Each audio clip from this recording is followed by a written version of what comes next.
Hi everybody, welcome back to Critical Mass. We decided to bring back one of our first videos that we used to try and do, movie debates, where we'll come up with a topic and then you'll shout out their answers. I was awesome at these. Marc was amazing at these. If you haven't seen those, you gotta go back and take a look at him because he nailed it. At one point he actually said, "That's a good movie," and that's all I need to say. That was his entire debate. That was it. So we're going to try and get a little bit better this time. We're going to say a topic. They each give us an answer. Then they have 1 minute each to say why their answer is better than the other person's.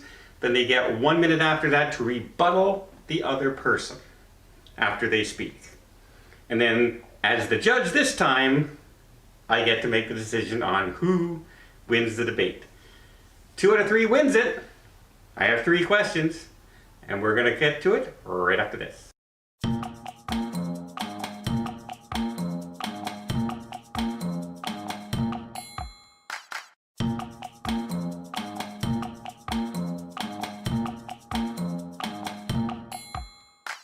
All right, the first topic. So whoever shouts it out first gets to debate. We should have our buzzers.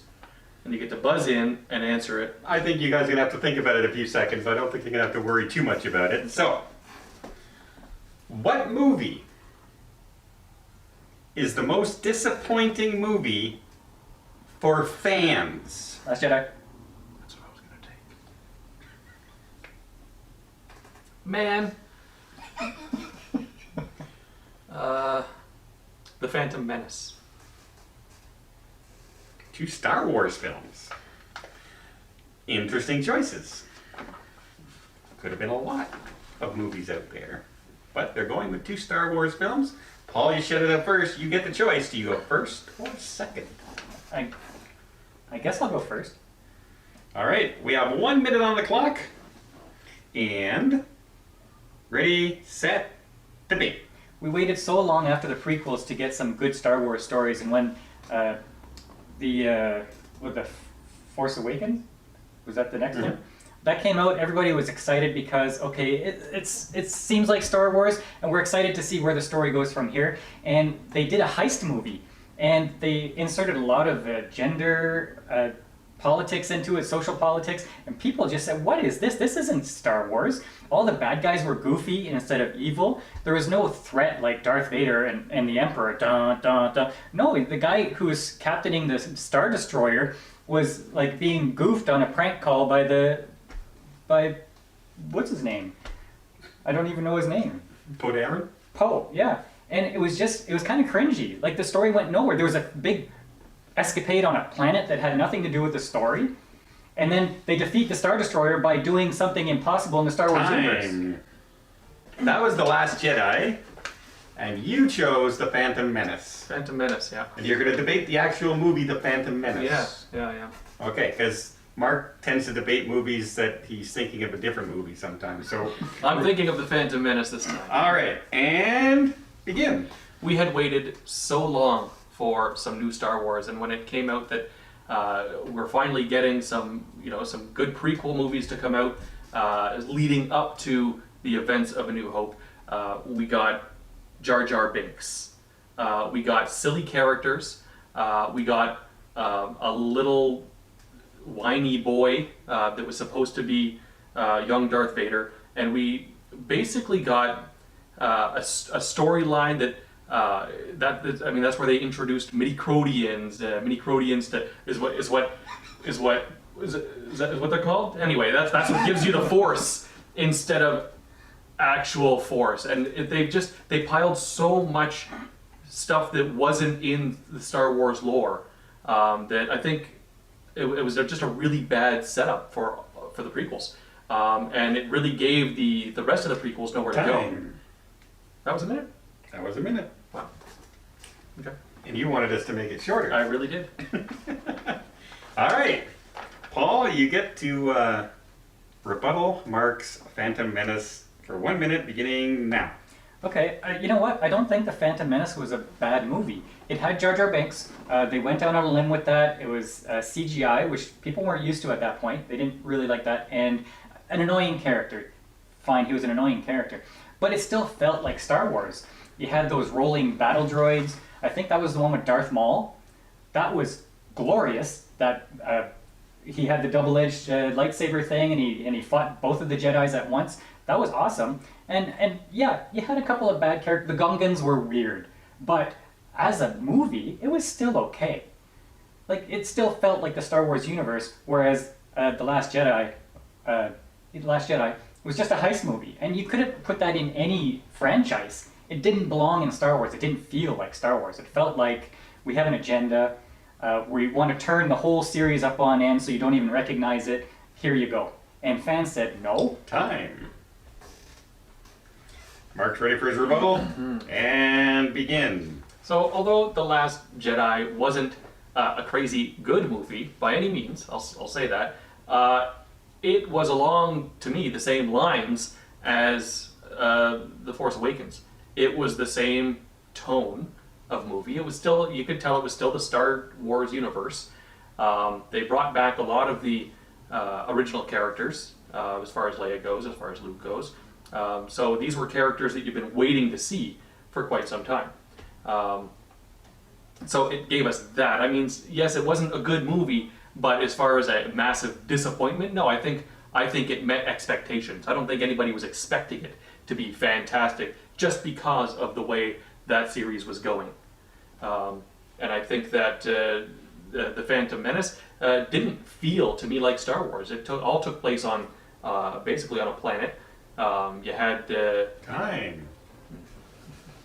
You know, just because you say things doesn't make it true. like what? What did you think was not true? Like, I think nobody expected The Last Jedi to be a good movie. It met expectations. I think I'm right. I think I made a point there. Let's ask the judge. Let's ask the judge. The judge would be me. So go over some points that these guys were saying. You brought up Jar Jar Binks. You brought up the midichlorians. What did I say? Zellweger or something. McClorians. Midichlorians. It's midichlorians. That's what I said. No, you didn't. Rewind the tape. We will. It won't be that. In fact, I'll play it 3 times right now. Midichlorians. So, See? and he brought up that they kind of changed. You know, it was the little boy, Darth Vader. Okay, then we got into The Last Jedi. You mentioned that it was whiny villains, goofy villains. They inserted social justice, gender He didn't say equality, that. gender equality. He said gender politics. Gender politics into it. It became a heist movie. The planet storyline that didn't go anywhere. Yeah. You can't add things to your debate now. No, I said it in the debate. Are you sure?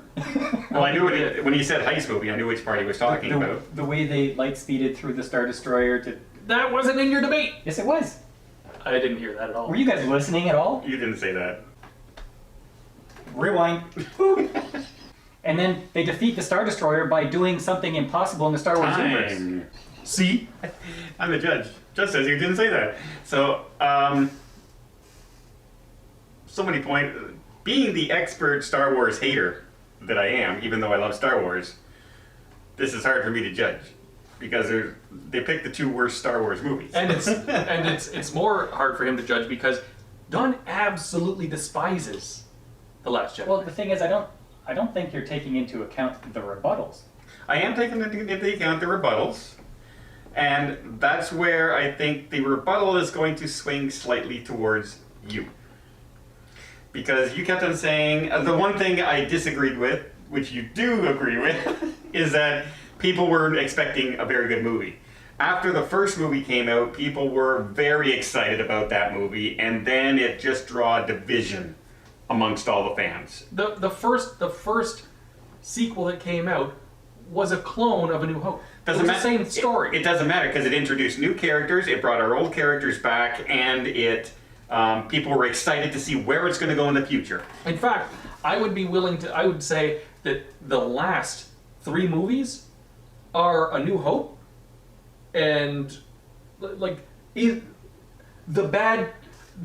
The Blah, blah, blah. the bad guy. Midichlorians. The bad guy is the hero's father. They've taken the exact same plot and just stuffed it into these 3 movies. Yes. Well, that's what we're saying why they're bad. You're just proving why they're bad. No. He didn't say any of that. I'm just saying. Time. Point. 50 love. All right. Mark, you did good though. I was liking your debates. These are far better than you used to do. So I'm very good with that. This was a tough one because I hated both movies. Just, I'm a little rusty because the time situation, I can't think of names and titles and... And blubbering. All right, here comes an easy one. Well, no, it's not easy at all. Who was the most successful singer or dancer to have an acting career? Elvis. John Travolta. Elvis and John Travolta. Mark, you came first. You get to say first or second. I'll go second. I want to hear what Paul has to say. Paul with John Travolta. Most successful singer and actor and dancer. Okay, and begin. Okay, yes, I understand that Elvis Presley was this huge phenomenon, but John Travolta has actual movies that you remember, and they still play the music from those movies today. So you have Grease, you have, I think it's Saturday Night Fever, and those, like in the grocery store, when you're walking through the grocery store, you hear Grease music come on, and everybody loves Staying Alive, okay? And his dancing, You know he didn't sing that. what? Saying live. He didn't sing that. Okay, but he danced to it. He said singer, dancer, actor. Okay. Okay, and like he's associated with those things. And Elvis, yeah, he did act, but it was basically because they wanted to put him on the screen because he was such a huge singer.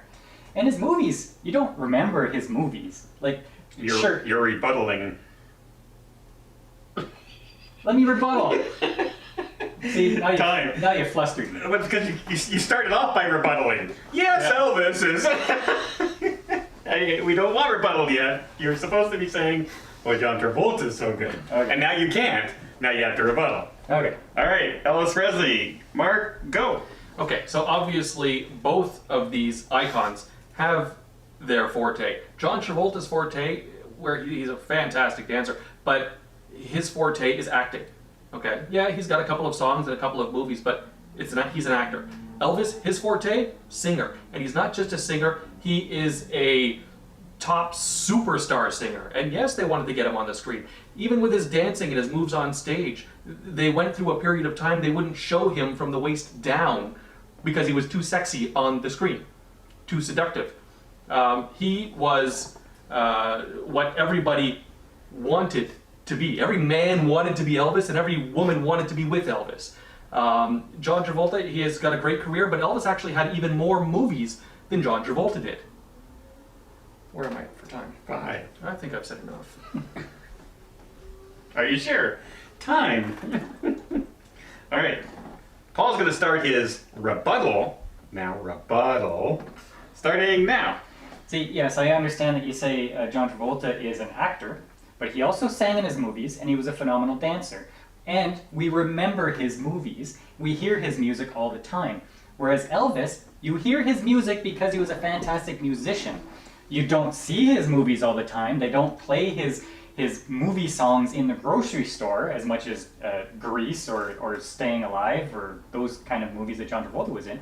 It's just, he's part of the past, and for that time, they put a magnificent singer on the screen, and he did his little dance, which was, everybody knows it, but that's all he did. It's not like he was a phenomenal dancer. John Travolta was a pretty big dancer. Like right now, I want to see him dance, right now. Elvis, not so much. Because his time is running out, he has nothing else I to have say. nothing else to say. Oh my goodness. All right. Elvis, rebuttal, go. On the contrary, if you're walking through the groceries, any grocery store at Christmas time, you're going to hear Blue Christmas coming over the speaker. And you're going to hear it every single year from now until the end of time, because it's a classic. You may hear Grease once in a while, I don't hear Grease in the grocery store, sorry, but I do hear Elvis songs come on. I'll hear Blue Suede Shoes, I'll hear Pound Dog, I'll hear All Shook Up, My Way. All of these songs, you're familiar with them because you hear them all the time, and they'll never go away. Elvis was as big as the Beatles. And John Travolta, yes, he's had a great career, and I love watching his stuff. He's very entertaining, but nowhere near the entertainer that Elvis was. Elvis was the epitome of an entertainer. He could move, that guy. Just watch Elvis's '68 comeback special. He was an entertainer through and through. And he could move, he could dance, and sing, and act.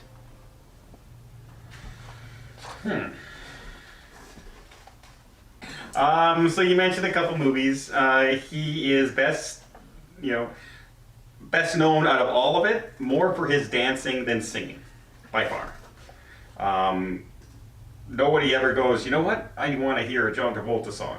No, you might want to hear Olivia Newton-John and John Travolta, but you don't want to I hear... don't know. Stranded at the Drive-In? That's the only one, right? Grease Lightning? Yes. What? Big request. Excuse me, can you play Grease Lightning up on that stage for me? Please request. Yeah, you don't, but you'll hear a lot of Elvis requests, but that's beside the point. As far as Mark's points, he did say Elvis had not only a lot more hits than John Travolta, he also had a lot more movies than John Travolta, and that's true as well. He was both. He also acted in movies where he didn't sing, and a lot of people don't know that. So, Because he wrote that as a condition, because he didn't want to sing in his movies. He wanted to be known for his acting separately than his singing. But he's not, because nobody knows his movies. I watched them a lot, actually. I'd say the majority of the people watching this video right now will say they know more Elvis Presley movies Than John Travolta. than John movies. Travolta movies. I would say for the people that watch us, yes. Yes. But the majority of the population now, I would say no. Okay. You could be wrong. It's fine. Okay. But I have to make it a plate, and they're kind of weak. But I'm gonna go point. Boom! It was really hard to debate against Elvis Presley when you're going with. Well, the number one singer of all time. And yeah, and he also has 47 movies. 47. So he wasn't just a one-hit wonder for his movies. However, despite that being the obvious winner, I do like to see John Travolta dance and sing. I'm sure you do. Yeah, if you like disco. Like Grease, I think Grease is one of the all-time best movies ever. Absolutely. Sure. Yeah, I'm not going to disagree. I love Grease. But I have another topic. Hey everybody, thanks for joining us. This debate is going well, but it's going way too long. So please join us again next time when I'm sure I'm going to absolutely crush Paul.